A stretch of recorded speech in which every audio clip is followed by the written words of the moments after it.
ये मनाज़र हैं Muzaffarabad नडोल cricket stadium में, जहाँ पर कश्मीर प्रीमियर लीग के मैच से कुछ देर कबल वज़ीर आज़म आज़ाद कश्मीर सरदार अब्दुल क़य्यूम ख़ान नियाज़ी पहुँचे।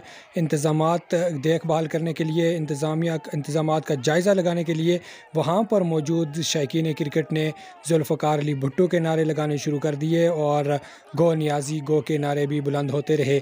जबकि सरदार अब्दुल क़य्यूम ख़ान नियाज़ी के साथ कुछ लोग मौजूद थे जो इन नारों का हाथ हिलाकर जवाब भी देते रहे, जिसे वीडियो में बिल्कुल बआसानी देखा और सुना जा सकता है। ना